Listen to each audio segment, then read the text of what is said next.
오늘 말씀은 특별히 신앙생활을 하는 우리들에게 한 번쯤은 또 짚고 넘어가야 될, 또 우리들이 알고 싶어하는 그런 부분에 대한 내용입니다. 오늘은 특별히 하나님이 우리들에게 주신 은사 가운데 방언과 예언에 대하여 사도 바울이 고린도 교인들에게 이야기하고 있는 그런 부분을 함께 나누어 보려고 합니다. 교회에서 일어나는 참 많은 일들이 말로 인해서 일어나는 일들입니다. 또 교회 안에서 우리를 참 당혹스럽게 하는 것들 중에 하나가 우리가 흔히 생각하는 신령하다라고 생각하는, 영적이다라고 생각하는 사람들에게서 일어나는 혼란스러움에 대한 문제가 있습니다. 사도 바울이 그 고린도 교회를 바라보면서 그들에게 많은 하나님의 은사들이 일어났는데 그 은사들 때문에 오히려 혼란스럽게 된, 어떻게 보면 하나님의 은사를 가지고 신령하게 보이는 사람들로 인하여 어지러워진 교회에 대하여 하는 말씀이기도 합니다. 자, 여러분들이 지금부터 제가 하는 이야기를 꼭 가슴에 새겨둬야 합니다. 여러분들 앞으로 신앙생활하는데 굉장히 중요한 말씀이기 때문에 어쩌면 청년들인 여러분들에게는 해당되는 부분이 아닐 수도 있지만 청년기를 지나서 장년들과 함께 신앙생활을 하는 사람들에게는 이런 문제들이 종종 발생하기도 합니다. 먼저 여러분들이 꼭 주의해야 될 사람이 있습니다. 나는 하나님과 특별히 친해서 나는 신령하다, 이렇게 말하는 사람이 있으면 일단 주의하십시오. 사기꾼일 경우가 많습니다. 자, 다시 얘기합니다. 나는 신령하다, 이렇게 이야기하는 사람이 있다면 일단 조심하라, 이 말이에요. 또 하나, 혹시 여러분들이 신앙생활하다 만나는 사람 가운데 나는 담임 목사님하고 무척 친해서 목사님과 이렇게 뭐 같이 밥도 먹고 특별히 이렇게 친한 관계야 라고 하는 사람이 있으면 특별히 주의하십시오. 사기꾼일 경우가 많습니다. 왜냐하면 우리 교회 안에서 지금 일어나는 일들 가운데 저와 특별히 친하다는 이유로 접근해서 돈을 빌려가거나 다른 일들을 요구하는 경우들이 실제로 일어나고 있습니다. 여러분, 대개 사기꾼들이 청와대를 사칭해서 사기를 칩니다. 난 청와대와 누구와 특별히 친하다. 대부분이 사기꾼입니다. 교회에서 제가 불신을 조장해서 미안한데, 근데 정말 하나님과 친한 사람은 내가 하나님과 친하다고 하는 이야기를 하기보단 내 삶과 내 믿음을 통해서 하나님이 드러나기를 원합니다. 정말 목회자와 친한 사람이 있다면 그 사람은 친분을 과시하는 것이 아니라 어쩌면 자기가 친한 목회자에게 누를 끼치지 않으려고 할 것입니다. 우리들이 흔히 신령하게 누구와 친하다고 하는 것들은 사실 말로 나타내는 부분이 아니라 우리들의 삶을 통하여 믿음의 열매로, 믿음의 삶으로 자연스럽게 드러나야 하는 것입니다. 자, 다시 한번 얘기합니다. 누군가 말로 누구와 친하다, 신령하다라고 이야기하는 사람들을 주의하라는 겁니다. 특별히 대부분의 이단들의 전략이 여러분들 아시죠? 참 간단해요. 이단들이요, 되게 기도하는 사람 옆에서 기도를 듣습니다. 그리고 그 기도 내용을 들었다가 어느 날 갑자기 만나서 내가 기도해 보니 형제 자매에게 이런 문제가 있더군요.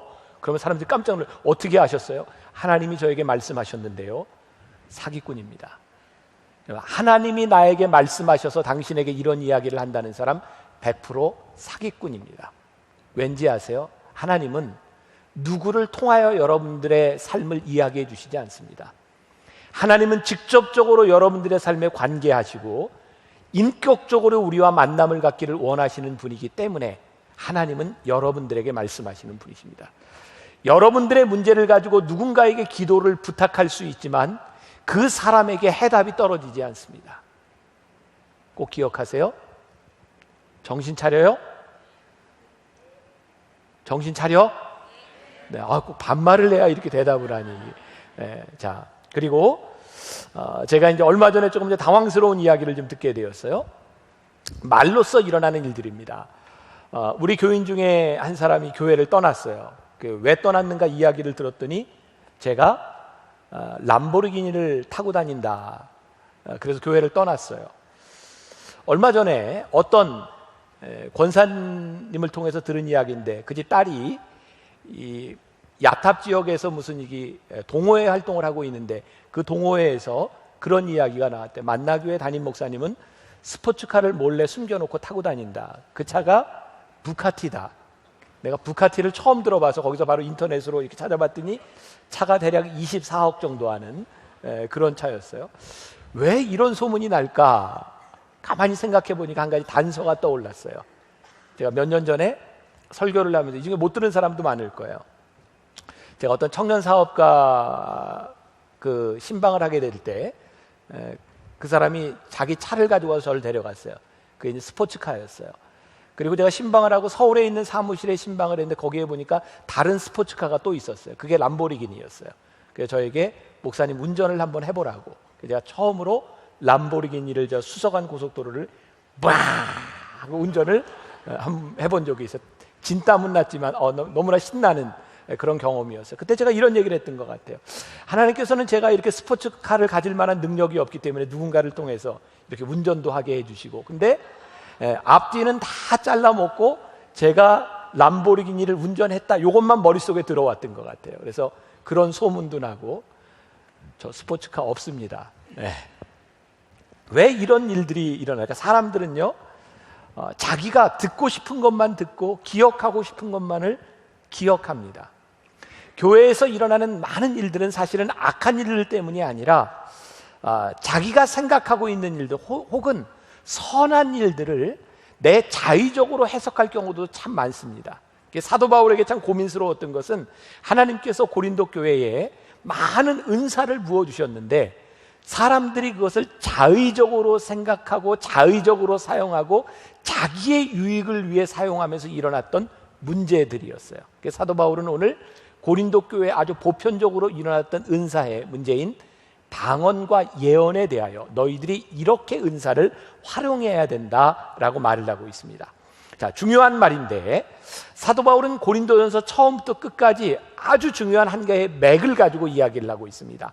사람들에게 일어나는 일, 우리들에게 자유를 주신 일, 모든 일들을 이야기하는데 제일 중요한 것은 뭐냐면 그것이 유익이 되는가, 유익이라고 하는 관점에서 사도 바울은 모든 은사들을 보고 있다는 거예요. 방언과 예언도 예외는 아닙니다. 오늘 본문 말씀 1절이 아마 정사위 목사님이 성경 봉독을 할 때 여러분들이 넋을 놓고 있었던 것 같아요. 1절에 무슨 내용이 있었죠? 네, 분명해요. 봅시다. 자, 어떻게 돼 있어요? 사랑을 추구하며 신령한 것들을 사모하되 특별히 예언을 하려고 해라. 사랑을 추구하며 신령한 것들을 사모해라. 우리가 지금 고린도전서 13장 말씀을 나누지 않았지만 고린도전서 13장의 별명이 혹시 뭔지 아세요? 사랑장입니다. 사랑은 언제나 온유하며 사랑은 그 찬양도 만들어진 사랑. 그 사랑장이 이렇게 되어 있습니다. 너희가 천사의 말을 한다 할지라도 혹은 너희가 너희의 몸을 내어줘 불사르게 한다 할지라도 너희에게 사랑이 없으면 그것은 아무것도 아니다. 방언을 하고 예언을 하고 우리들에게 많은 그런 은사들이 있다 할지라도 너희들에게 사랑이 없다면 그것은 아무것도 아니라고 말하고 있어요. 자, 먼저 우리들이 방언에 대해서 조금 정확하게 짚고 갈 필요가 있어요. 2절 말씀 다시 한번 보세요. 2절 같이 한번 봉독해 볼까요? 방언을 말하는 자는 사람에게 하지 아니하고 하나님께 하나니 이는 알아듣는 자가 없고 영으로 비밀을 말함이라. 방언은 누구에게 말하는 거예요? 하나님께 말하는 것이다. 그러니까 우리들이 방언을 할 때 이 방언을 사람 앞에서 자랑하거나 사람 앞에서 드러내려고 할 때 이것은 방언이 잘못 사용되고 있는 것이다. 방언은 하나님께 말하는 것이다. 자, 3절 보세요. 같이 한번 봅시다. 그러나 예언하는 자는 사람에게 말하되 덕을 세우며 권면하며 위로하는 것이요. 예언은 사람에게 말을 하는 것이다. 그리고 예언을 통하여 덕을 세우는 것이다.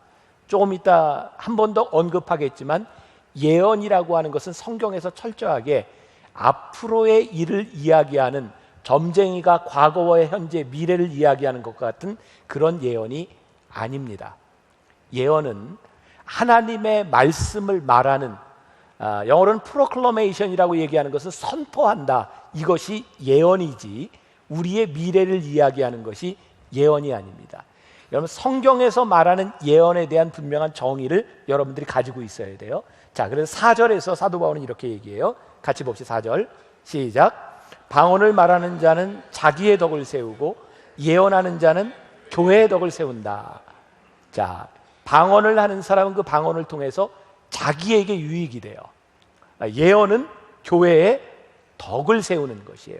그래서 5절에 가면 사도 바울이 뭐라고 얘기하냐면 나는 너희에게 다 방언 말하기를 원하나 특별히 예언하기를 원하노라. 만일 방언을 말하는 자가 통역하여 교회의 덕을 세우지 아니하면 예언하는 자만 못하니라. 왜냐하면 방언은 사람들이 알아들을 수 없는 말이기 때문에 그래요. 자, 사도 바울은 방언에 대하여 부정적인 견해를 가지고 있는 것은 아니에요. 자, 18절 말씀 보세요. 18절. 자, 같이 한번 봉독해 볼까요? 내가 너희 모든 사람보다 방언을 더 말함으로 하나님께 감사하노라. 사도 바울이 방언에 대해서 부정적으로 이야기하지 않고 있다는 증거는 그 자신이 방언을 더 말함으로 감사한다라고 되어 있습니다. 여러분들이 영적 은사에 대해서는 우리들이 정확하게 어떤 정의를 내려거나 신학적인 기술을 할 수 없는 부분이라고 생각해요. 왜냐하면 영적 은사는 경험을 통해서 내가 경험한 것을 말할 수밖에 없기 때문입니다. 그러니까 사도 바울에게 있어서도 이 방언과 예언의 은사들은 그가 경험한 것을 말할 수 있을 뿐입니다. 한 가지 분명한 것은 방언은 하나님과 우리들 사이의 언어라는 거예요. 사람들과의 관계가 아니라고 하는 것. 첫 번째 성경에서 방언을 언급한 것은 사도행전 2장 4절에 있습니다. 그들이 다 성령이 충만함을 받고 성령이 말하게 하심을 따라 다른 언어들을 말하기를 시작하니. 그러니까 초대교회에 주님의 약속을 믿고 기다리던 사람들에게 성령이 임했어요. 그랬더니 성령님께서 방언하게 하셨다 이 말이에요. 자, 그러면 방언은 우리가 하고 싶다고 하는 것이 아니에요. 어떻게? 성령님께서 우리를 도우셔서, 우리들 가운데 성령님이 충만할 때 우리들에게 일어나는 현상이 방언입니다. 그러니까 방언은 우리들에게 분명히 중요한 영적인 은사 중에 하나입니다. 자, 다시 한번 짚고 넘어갑니다. 방언은 우리들의 덕을 세우는 우리의 영을 충만하게 하는 것이다. 그런 의미에서 여러분들이 방언을 하는 것은 굉장한 신앙생활에 도움이 됩니다. 자, 여러분들 혹시 예수원의 대천덕 신부님이라고 들어보셨나요? 예수원? 알면 안다, 모르면 모른다. 좀 어떻게 알아요, 몰라요? 자, 거기 강원도에 그 예수원이라고 있어요. 거기 대천덕 신부님이 그 예수원 홈페이지에 본인의 간증을 실어놓은 부분이 있는데 방언에 대한 부분이라 제가 여러분들에게 좀 소개를 해주려고 합니다. 들어보세요. 네, 들어보세요. 네. 오늘 참, 네, 들어보세요. 저희 집안은 지난 100년간 성령 세례의 중요성을 강조해 왔습니다. 할아버지 토레이 목사님도 오랜 기간 유명한 무디 목사님과 동역하셨는데 두 분은 1875년경부터 성령 세례에 대해 가르쳤고 이를 바탕으로 사역하셨습니다. 제가 구체적으로 성령 세례를 위해 기도한 것은 대학생 때인 1936년이었습니다. 그때 제게는 신앙의 진실성 여부와 하나님의 존재에 대한 강한 의문이 있었습니다. 이 의문에 대한 해답을 얻기 위해 개인적인 경건의 시간을 가졌는데 2년쯤 지나서 하나님은 당신이 성경의 하나님이시며 실존하시며 저의 창조주요 구원자이심을 확신시켜 주셨습니다. 20년 지난 후 제가 성령 세례를 받기 위해 기도했을 때 저의 아내 역시 성령 세례를 위해 기도했고 그때 그녀는 방언의 은사를 받았습니다. 아내가 자신의 경험에 대해 이야기했을 때 저는 이렇게 기도했습니다. 주님, 제가 전에 받은 것이 성령 세례가 아니라면 지금 제게 성령 세례를 주시고 만일 제가 받은 것이 성령 세례가 맞다면 제게 방언의 은사를 주옵소서. 그렇지만 아무 일도 일어나지 않았고 그 일이 있은 직후 성령 세례를 위해 성령의 능력이 충만한 목사님을 포함한 여러 사람들의 안수를 받았지만 방언의 은사는 없었습니다. 그때 한 목사님이 주님의 말씀을 저에게 전해주셨습니다. 너는 이미 내 안에 성령 세례를 받았으니 가서 목회에 전념해라. 적합한 때에 방언의 은사도 열어주리라. 저는 이것을 주님이 주신 말씀으로 받아들였고 얼마 후 개인 기도 중 방언 기도를 받았습니다. 그리고 그것이 아주 쉽다는 것도 깨달았습니다. 저는 잔잔한 기쁨 가운데 이런 생각을 했습니다. 이것이 방언이라면 20년 전에도 할 수 있었을 것을. 이후로 개인 기도 시간에는 계속해서 방언으로 기도했습니다. 내가 너희 모든 사람보다 방언을 더 말함으로 하나님께 감사하노라 라고 하신 사도 바울의 말씀이 저의 지침이 되었습니다. 한 번은 어느 집회에 참석했는데 한 사람이 일어나서 방언으로 기도하기 시작했고 성령님은 갑자기 제가 그것을 통역하도록 요구하셨습니다. 방언 통역의 은사를 구한 적이 없었고 통역할 내용 또한 당황스러워 피하려 했으나 주께서 강권하셨고 마침내 그것을 통역하였을 때 모임에 참석한 모든 사람들이 회개하는 놀라운 역사가 일어났습니다. 이것 역시 토레이 신부님이, 대천덕 신부님이 경험했던 방언의 이야기입니다. 이런 방언은 예수님의 제자들이 예수님이 부활하시고 난 이후에 마가의 다락방에서 120명이 기도할 때 그 자리에서 한꺼번에 방언을 받습니다. 고린도 교회에도 방언이 임했습니다. 그리고 우리 교회에도 변화산 기도회 때가 되면 기도하며 은혜를 받는 사람들에게 방언이 아주 보편적으로 나타나는 현상입니다.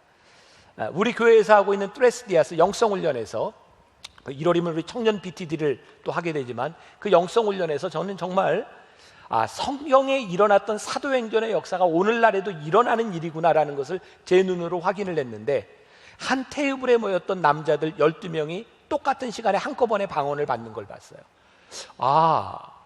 성령이 임한다고 하는 것이 이런 일이구나. 여러분, 우리들이 방언을 한다고 하는 것은 별로 어색한 일이 아닙니다. 교회 안에서 보편적으로 일어날 수 있는 일입니다. 그리고 저는 제 경험에 의하면 방언은 마치 말을 배우는 것 같아요. 그래서 처음 방언을 하는 사람들을 보면 우리들이 이상하게 생각합니다. 대개 처음 방언하는 사람들이 어떻게 방언 기도를 받죠? 나다다다다다다다다다다 이렇게 하다 방언을 내요. 마치 어린아이가 말을 배울 때 마 하다가 엄마 아빠 하는 것처럼 방언은 언어입니다. 그래서 방언 기도를 차츰차츰 하다 보면 그 더듬던 말들이 언어가 되기 시작해요. 그리고 저에게 있어서 참 제가 오래전이죠. 하나님께 이런 기도를 했었어요. 하나님, 제가 하고 있는 방언이 이게 진짜인지 하나님 제 언어를 바꿔주실 수 있습니까? 근데 방언이 다른 언어로 바뀌더라고요. 우리들이 하나님 앞에 내 의지를 내려놓고 기도할 때 하나님은 우리들에게 방언의 은사를 주시는데, 방언이 유익한 것은 우리들이 기도할 때 기도가 잘 안 될 때가 있어요. 근데 방언 기도를 하면 우리들이 이런 표현을 쓰죠. 기도줄이 잡힌다. 마치 하나님과 우리들 사이에 방언 기도를 통해서 기도의 줄이 연결되는 것처럼 느껴져요. 그래서 우리들의 영적 생활, 우리들이 기도하는데 많은 도움을 주는 것이 방언 기도입니다. 그래서 여러분들이 방언을 하는 것은 여러분들의 신앙과 여러분들의 영적인 부분에 아주 유익합니다. 그러므로 여러분들이 신앙생활을 하면서 방언의 은사를 구하는 것은 하등에 잘못된 것이 없습니다. 그런데 무엇이 문제인가? 하나님께서 나의 유익을 위하여 기도하도록 방언의 은사를 주셨는데 고린도 교회에 어떤 사람들이 생겼냐면 하나님이 주신 은사를 자랑하고 싶은 거예요. 그래서 예배 공동체에서 기도할 때 여기서도 방언 기도를 하고 여기서도 방언 기도를 해요. 성경에 보니까 방언 기도는 사람이 알아들을 수 있어요? 없어요? 없어요. 하나님과의 교통의 문제이기 때문에. 또한 그 팔복이라고 하는 그 책과 영상을 만든 김우현 감독은 이런 표현을 썼어요. 이 방언은 사탄도 알아듣지 못하도록 하나님과 우리들 사이의 영적인 교제로 만들어 주신 것이다. 그런데 자기가 받은 방언의 은사를 자랑하고 싶어서 예배 시간에, 기도 시간에, 공적인 예배 시간에 방언으로 기도하는 사람이 생긴 거예요. 예배가 혼란스럽게 된 거예요. 그래서 사도 바울은 이야기합니다. 여러분들이 신령한 것을 받은 것은 잘못된 것이지 아니지만 다른 사람을 위하여 다른 사람을 사랑하며 그 방언, 그 은사를 사용하지 못하고 자기를 드러내려고 하고 공동체의 유익을 끼치는 것은 잘못된 것입니다. 그러니까 우리들이 은사를 구할 때, 은사를 추구할 때는 늘 사랑하는 마음과 누군가의 유익을 구하는 것이 필요하다는 거예요. 저는 만나교회 목회를 하면서 저는 특별히 목회자이기 때문에 이 강단을 지키는 것이 굉장히 소중하다고 생각하는 사람입니다. 그리고 실제 교회 안에서 제 개인적인 생각이에요. 참 잘못되는 일 가운데 하나가 성도들의 유익을 위하여 강단이 사용되지 않는 경우들이 있다. 저는 어떤 경우냐면 어떤 개인적인 친분이나 어떤 목적을 위하여 이 강단이 누군가에게 내어질 때 이 강단은 교인들에게 유익하지 못하다. 저는 다른 건 모르겠어요. 제가 철저하게 지키려고 하는 것 중에 하나가 이 강단이 우리 교인들의 유익을 위하여 말씀이 전파돼야 된다는 거예요. 저희 교회도 이제 규모가 커지다 보니까 외부에서 이 강단에 서려고 하는 사람들과 서고자 하는 사람들의 요청이 많이 와요. 그리고 어떤 경우에는 해외에서 오는 유명한 분들을 초청해서 이렇게 말씀을 전할 수 있는 기회를 주십시오라고 이야기를 하기도 합니다. 근데 저는 저의 기준이지만 우리 교인들에게 도움이 되지 않는다고 생각하면 어떤 경우에도 허락하지 않습니다. 왜? 이 강단은 누구를 세우고 누구를 자랑하도록 내어줄 수 있는 곳이 아니기 때문입니다. 7, 8년 전 우리 청년들 중에는 이제 그때를 모르는 사람이 꽤 있을 것 같은데 제가 몸이 많이 아팠을 때입니다. 제가 설교를 못할 지경이 되어서 그때는 몸이 아픈 데다가 제가 눈도 보이지를 않았어요. 눈에 물이 차서 글씨를 볼 수 없는 상황이었어요. 설교를 할 수 없는 상황이었고 그래서 제가 잘 알고 있는 저와 친하기도 하지만 제가 정말 좋아하고 존경하는 목사님들에게 12주 동안 강단을 부탁했어요. 여러분, 이게 보통 일이 아니거든요. 자기 교회 목회를 하는 목사님이 본인의 강단을 비우고 우리 교회에 와서 말씀을 전해준다는 것은 그분들에게 굉장히 큰 희생이었고, 정말 저를 아끼고 사랑하는 마음이 없다면 와줄 수 없는 경우였어요. 그래서 우리 교회에 아주 오래전에 한 12주 가까이 한국의 정말 유명한 목사님들, 좋은 목사님들이 우리 교회에 와서 설교를 해주셨어요. 그때 저는 이런 기대를 가졌어요. 저분들의 설교를 들으며 우리 교인들에게 많은 유익이 있겠다. 언제 우리 교인들이 저런 분들의 설교를 이 강단에서 들어볼 수 있을까? 그런데 참 안타까운 것은 그 유명한 목사님들이 오셔서 설교를 하는데 매주 교인들이 줄어가는 거였어요. 제가 쉬는데 마음 편히 쉴 수가 없었어요. 그래서 제가 물어봤습니다. 여러분, 정말 우리가 모시기 힘든 저 귀한 분들을 우리 강단에 모셔서 설교를 듣는데 왜 안 나오는 겁니까? 그때 젊은 사람들이 저에게 이런 이야기를 했어요. 물론 교회에 오래된 신앙생활을 하는 분들은 그 말씀을 통해서 은혜를 받기도 하고, 주일날 교회를 지킨다고 하는 것이, 주일을 지킨다는 것이 그분들에겐 습관화되어 있기 때문에 문제가 없었는데, 젊은 사람들은 저에게 이런 얘기를 했어요. 목사님, 우리는 우리 교회에서 저렇게 유명한 분들의 설교를 듣고 싶지 않습니다. 저분들의 설교는 TV를 틀어도 나오고 인터넷에 들어가면 얼마든지 들을 수 있는 분입니다. 우리는 목사님의 설교를 듣고 싶습니다. 이 말의 의미는 제가 설교를 잘하거나 특별하기 때문에 제 설교를 듣고 싶다는 것이 아니었어요. 그분들은 우리 목사님 설교를 듣고 싶습니다. 그 말 가운데는 단순히 설교를 잘하는 유명한 사람의 설교가 아니라 교인들을 사랑하는 목자의 이야기를 듣고 싶다는 거였어요. 그것이 저에게는 굉장히 중요한 제 목회의 전환점이 되었던 것 같아요. 말씀을 전한다고 하는 것은 우리 성도들을 사랑하는 마음, 우리 성도들이 내 가슴에 들어와 있지 않다면 이 말씀이 울리는 꽹과리가 될 수 있겠구나. 저는 오늘 제가 이 자리에 서서 이 강단에서 설교를 할 수 있는 이유는 하나님이 저를 만나기 위해 목사로 보내주셔서 제 가슴에 여러분들을 품고 여러분들을 소중히 여기는 마음과 사랑하는 마음이 있기 때문에 이 말씀을 전할 수 있는 것이고, 그렇기 때문에 이 말씀이 오늘 함께 예배하는 우리들에게 유익이 될 수 있는 것이라고 저는 믿습니다. 여러분도 믿어주실래요? 진짜예요. 우리들에게 무엇을 잘하고 은사가 중요한 것이 아니라 우리들에게 사랑하는 마음, 우리들의 가슴 속에 그것이 있는가. 사도 바울은 우리들에게 주신 은사를 이야기하며 또 영성을 우리들에게 이야기하고 있는데, 끊임없는 그의 말의 중심에는 유익이라고 하는 말이 있어요.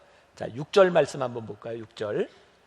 그런즉 형제들아, 내가 너희에게 나아가서 방언으로 말하고 계시나 지식이나 예언이나 가르치는 것으로 말하지 아니하면 너희에게 무엇이 유익하리요. 그러니까 사도 바울은 그가 방언을 말하고 그가 예언을 말하는 데 있어서 이것이 교인들에게 유익하다라고 하는 확신을 가지고 있었어요.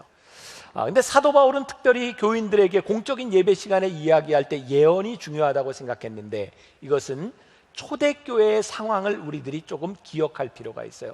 오늘날 우리들에게는 이렇게 예배를 드리다가 예언의 은사가 임하거나, 갑자기 예배를 드리다가 나에게 예언의 은사가 임했습니다, 그래서 일어나서 이야기하는 사람이 없습니다. 그러나 초대교회에는 달랐어요. 우리는 지금 우리 손에 이 성경을 가지고 있어요. 이 성경은 하나님의 말씀이고 예언은 하나님의 말씀을 선포하는 것이에요. 이미 이 예언의 말씀들이 우리들 가운데 있어요. 근데 당시 초대교회에는 이런 성경이 존재하지 않았어요. 오직 예수님이 하셨던 이야기들이 단편적으로 전승으로 전해졌고, 말씀을 전할 수 있는, 예배 시간에 말씀을 나눌 수 있는 그런 문서들이 없었어요. 그러다 보니까 예배 시간에 누군가가, 그때에는 강하게 성령님이 역사하셨던 거죠. 하나님이 나에게 말씀하십니다 그러면서 손을 들고 이야기하는 사람이 있어요. 오늘 하나님께서 이렇게 말씀하십니다. 그리고 또 여기에서 하나님이 이렇게 말씀하십니다. 그 예배 가운데 예언의 은사들이 임하고 있었어요.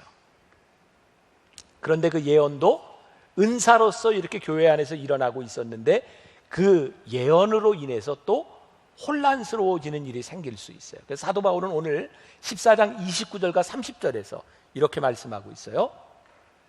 예언하는 자는 둘이나 셋이나 말하고 다른 이들은 뭐해요? 분별할 것이요. 만일 곁에 앉아 있는 다른 이에게 계시가 있으면 먼저 하던 자는 잠잠할지니라. 그러니까 누군가 예언을 하면 거기에 그 교회 지도자들이 그 예언이 진짜인지 아닌지를 어떻게 해요? 분별하는 겁니다.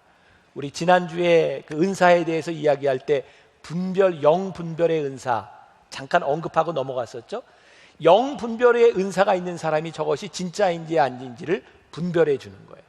그리고 내가 예언을 하다가 다른 사람에게 하나님의 말씀이 임하면 이 사람은 잠잠히 그 다음 사람의 말을 들으라. 이것이 질서라고 말을 하고 있어요. 자, 하나님의 말씀은 여러분 잘 들으세요. 여러분들 앞으로 신앙생활 하는데 너무너무 중요한 거예요. 이 말씀은 공적이어야 하고 객관적이어야 하고 공동체에서 인정을 받아야 하는 것이에요. 그런데 우리 젊은이들, 많은 신앙인들이 이 부분에서 흔들려요. 누군가 이야기를 하는데 내가 하나님의 음성을 들었습니다 라고 신령하다라고 하는 사람이 이야기를 하면 우리는 쉽게 흔들려요. 근데 우리들이 흔들리지 않을 수 있는 기준이 뭐냐면 공적이고 객관적이고 공동체에서 인정을 받아야 한다는 거예요. 자, 요즘도 그런 일들이 참 많아요. 어느 기도원에 갔다가 기도를 하는데 어디 예언 기도를 받으러 가는 사람들이 많아요. 그럼 예언 기도를 받으러 가면 대개 어떤 예언을 하냐면 갑자기 이렇게 뭐 당신이 이렇게 살았죠? 그러면 깜짝 놀라요. 내가 이렇게 사는 걸 어떻게 알았지? 신령한가 봐. 근데 하나님께서 나에게 말씀하시는데 그 직업이 아닌 것 같네요. 사역자가 되세요. 그럼 그 이야기를 듣고 내가 사역자가 돼야 되겠다. 뭐 이렇게 이야기를. 여러분, 누군가 여러분들에게 그런 이야기를 하게 되면 속으로 분명히 이야기해요. 짜장면이나 먹어라. 저는 분명히 믿습니다. 100% 가짜입니다. 하나님이 왜 생판 알지도 못하는 사람에게 여러분들의 과거를 보여주고 미래를 이야기하십니까? 마치 점쟁이가 내가 보니 네가 과거에 이랬고 미래에 네가 이렇게 될 거다 이렇게 말하는 사람과 다를 것이 뭐가 있냐 이 말이에요. 여러분, 많은 크리스찬들이 너무너무 우매한 거예요. 영적이다, 신령하다라고 얘기하는 사람들에게 너무너무 쉽게 속아 넘어가요. 영적인 것은 검증받아야 되는 것입니다. 공동체를 통하여 검증받아야 되는 것이고 하나님께서 우리를 예수 그리스도의 피로 십자가로 성소와 지성소를 가르시고 우리로 하여금 왕같은 제사장을 삼으셨을 때 이제 더 이상 우리의 문제가 누구를 통해서가 아니라 우리가 하나님과 직접 인격적으로 만날 수 있도록 우리의 길을 열어주셨기 때문이에요. 여러분들이 문제를 가지고 누군가에게 조언을 구하고 중보기도를 요청하는 것은 아주 중요한 일입니다. 그러나 하나님은 여러분들의 삶에 여러분들의 중요한 문제들에 관하여 직접적으로 이야기하시고 여러분들을 인도하기를 원하시는 분이지 누구를 통하여 점쟁이처럼 예언하게 하는 분이 아니라고 하는 것을 우리들이 분명히 알아야 합니다. 여러분들, 누군가 여러분들의 그런 이야기를 할 때 여러분들 살펴봐야 합니다. 저 사람이 자격이 있는가? 물론 100% 이것이 객관적이라고 말할 수는 없지만 그 사람의 신앙의 배경이 어떠한지, 제대로 신학 공부를 해서 성경을 해석할 수 있는 능력이 있는 사람인지 여러분들이 이것을 검증할 수 있는 지혜가 여러분들에게 필요하다는 거예요. 난 요즘 신앙인들을 보면 마음이 참 답답한 게 뭐냐면 하나님께서 여러분들에게 너무너무 중요한 선물을 주셨거든요. 그 선물이 뭐냐면 머리예요. 하나님이 여러분들에게 생각하고 판단할 수 있는 능력을 여러분들에게 주셨는데 하나님이 우리들에게 주신 그 놀라운 선물을 우리들이 활용하려고 하지 않는다는 거예요. 여러분, 우리들이 기도할 때 생각하며 기도하는 사람과 아무런 생각 없이 기도하는 사람이 어떻게 같을 수 있어요? 생각해보면 이것은 하나님의 뜻이 아닌 것이 명백한데도 우리들이 생각하지 않고 기도해요. 하나님은 여러분들에게 양심도 주셨고 이성도 주셨고 믿음도 주셨어요. 우리들이 이것을 잘 활용할 때 우리들이 아주 균형 잡힌 건강한 신앙 가운데 들어갈 수 있는 거죠. 그런 면에서 여러분들은 오늘 제가 하는 설교를 듣고 있는 게 참 편안하죠? 나 검증됐잖아요. 어느 정도. 완전히는 아니지만 그래도 믿을 만한 사람이다, 이런 생각이 들지 않으세요? 고마워요. 네.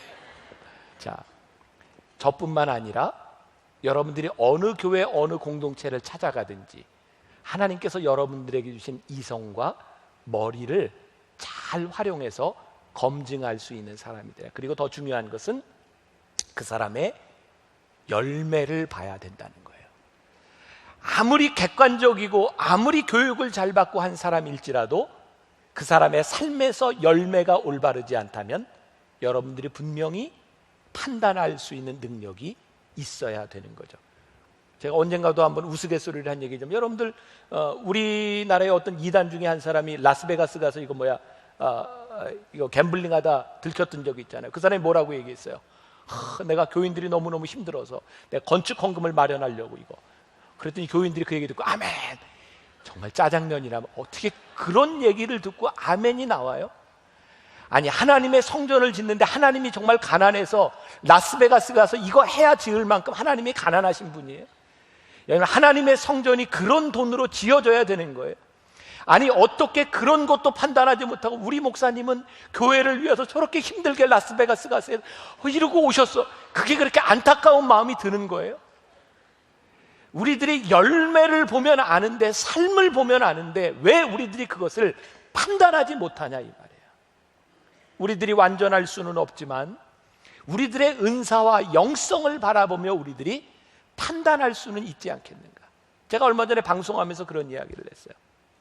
이성과의 관계, 이런 이야기들 쭉 하면서 요즘 성추행에 대한 부분들이 교회 안에서도 많이 일어나고 있어요. 제가 방송에서 여자들에게 이런 이야기를 했어요. 여러분, 목회자는 목회자이지만 남자입니다.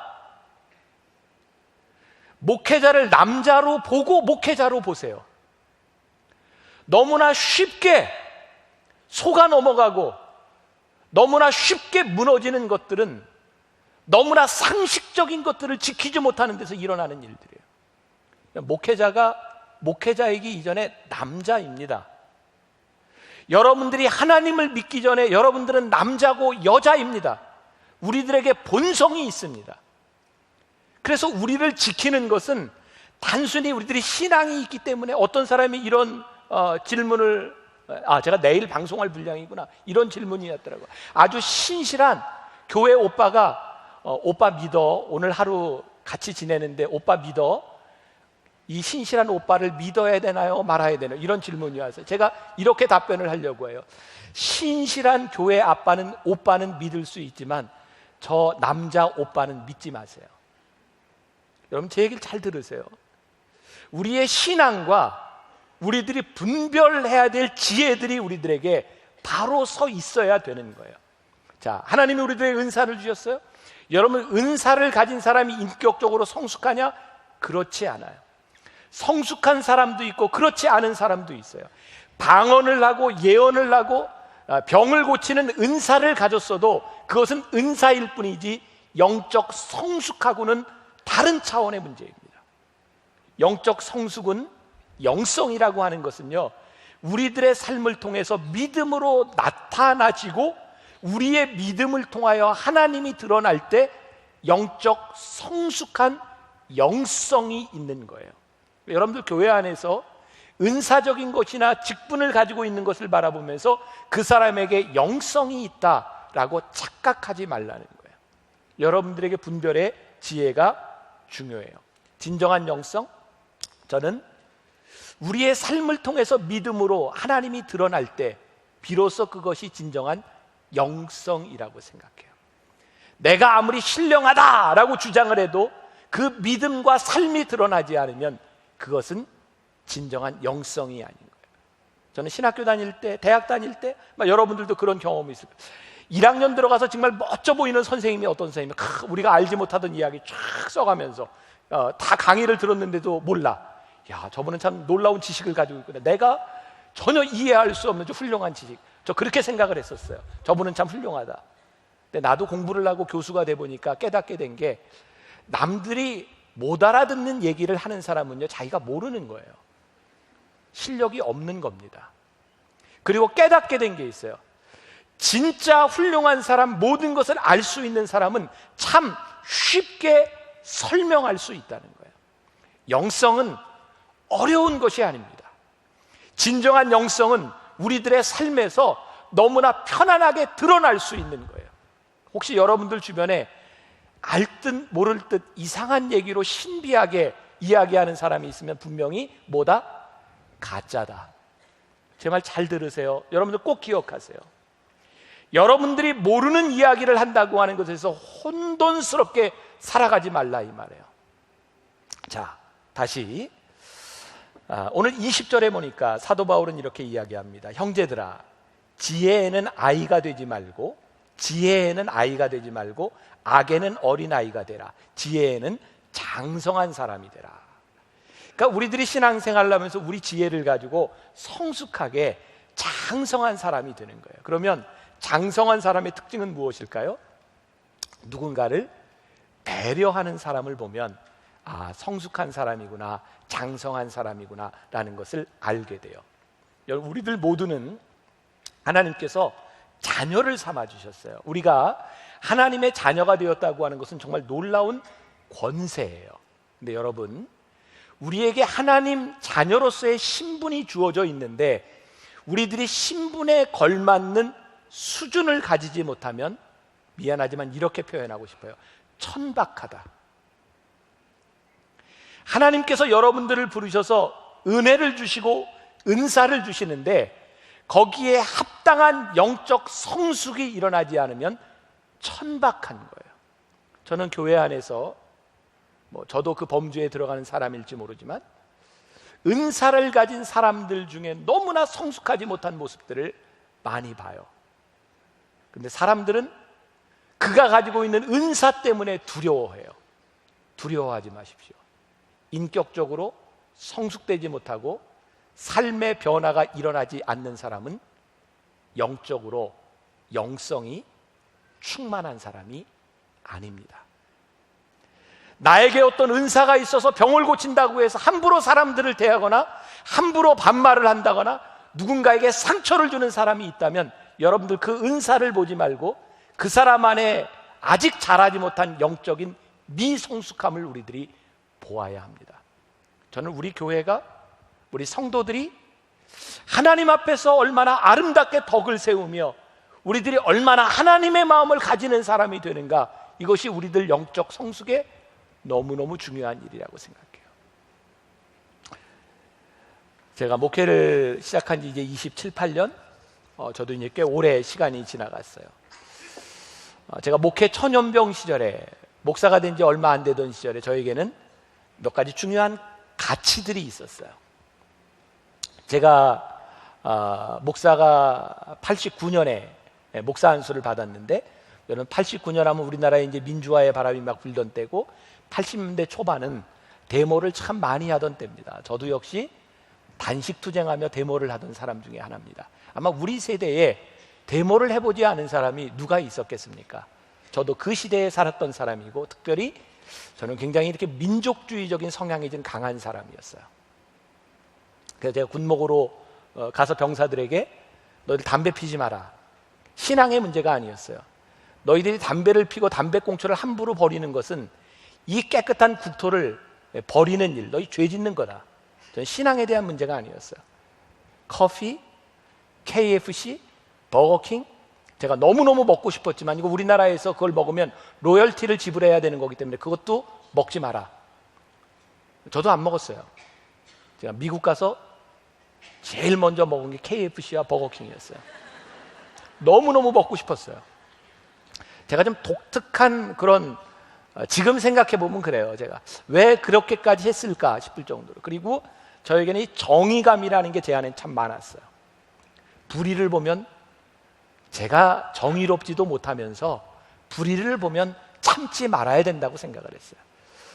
제가 군대에서 열심히 이렇게 군목으로 사역을 하다 보니까 저희 교회 저희 부대의 지휘관이 연대장이었는데 저를 굉장히 좋아했어요. 믿으세요. 진짜예요.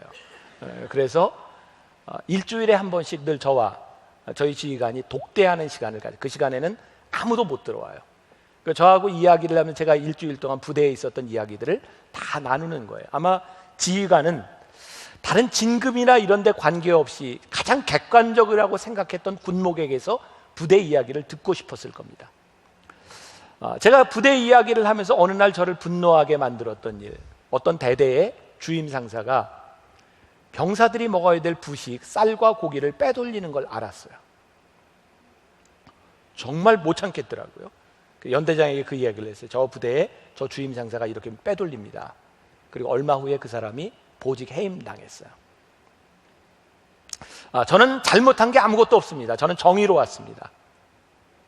그리고 25년이 넘게 흘렀는데 제 마음속에 굉장히 큰 부담으로 남는 것은, 그 기억이 사라지지 않는 것은, 제가 무엇을 잘못했기 때문이 아니라 그 사람을 정의롭게 제가 이렇게 처리했다고 생각하는데, 제 마음에 그 사람이 죄를 지었지만 그 사람이 한 가정의 가장이고, 그리고 그것이 아니면 먹고 살 수 없는 그 사람의 마음을 한 번도 헤아려 볼 수 있는 마음이 없었던 것에 대해서 제가 부담을 가져요.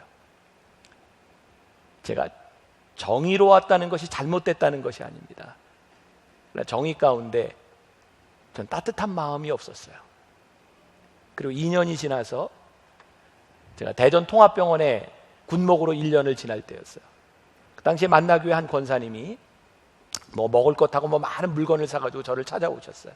저기 이런저런 이야기를 하다가 그분이 지금 자기 아들이 대전 통합병원에 입원을 하고 있는데 저에게 부탁을 하는 거예요.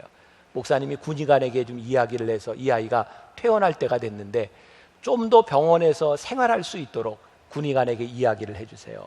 그래서 제가 바로 군의관을 만났어요. 얘 빨리 자대 보내세요. 바로 자대 보냈어요. 저는 잘했다고 생각했어요. 왜? 저는 적어도 신앙인이 아이를 그렇게 키우면 안 된다고 생각합니다.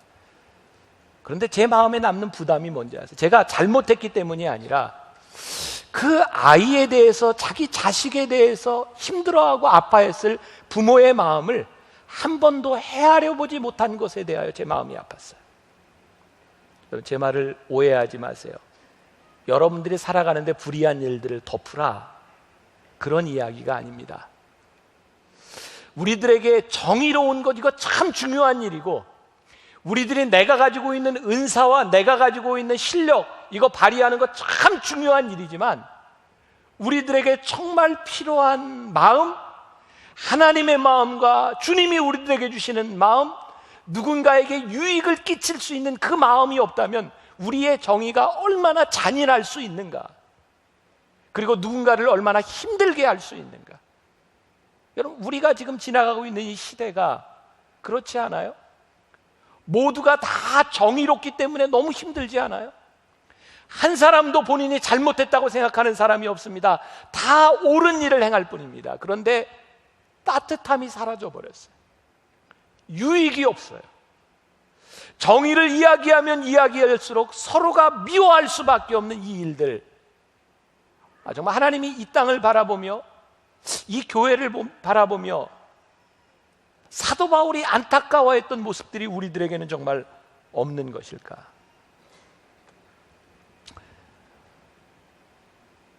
제가 혹시 신앙의 연조가 좀 깊은, 또 좀 보수적인 신앙을 가지고 있는 사람들이 오해할지 모른다라는 생각이 들지만, 저는 이제 목사로서 이제 교인들과 함께 기도해야 되는, 또 식당에 만나면 식당에서 이렇게 기도해야 될 시간들이 참 많습니다. 제가 우리 청년들하고도 계속 이렇게 1년에 2차례씩 우리 나무별로 만나서 식사하잖아요.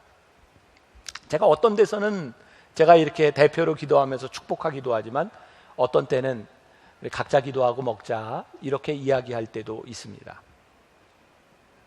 저에게 믿음이 없기 때문이 아니고, 제가 대표 기도를 하기 싫어서도 아니고, 저 많은 사람들 가운데 우리들이 알아듣도록 큰 소리로 기도할 때 하나님을 믿지 않는 사람들에게 끼칠 영향 때문에 그렇습니다.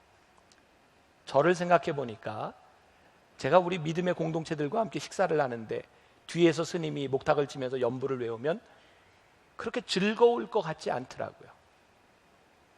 나에게 믿음과 확신이 없기 때문이 아니라 때로는 우리들이 예의 없는 일들로 인하여 누군가 하나님에 대한 적개심이 생기면 어떡하나, 우리의 믿음에 대해서 그렇게 예의 없는 사람들로 생각하면 어떡하나라고 하는 염려가 제 가운데 있어요.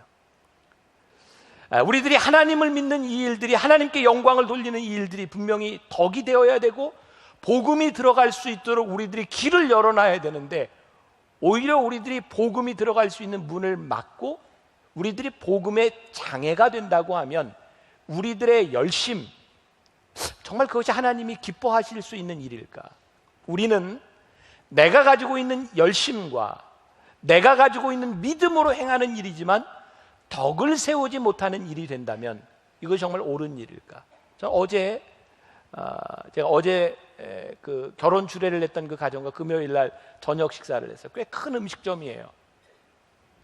신랑 신부 부모님들과 함께 식사를 하면서 이렇게 따로 방이 있는 곳이었고, 제가 이렇게 기도를 하는데 기도가 시작이 됐는데 서빙하는 사람이 와서 기도하는 중에 계속 서빙을 하는 거예요. 너무너무 예의가 없는 거죠. 우리가 믿지 않는 사람이 그렇게 행하는 일에 대해서도 우리들이 마음이 상해요.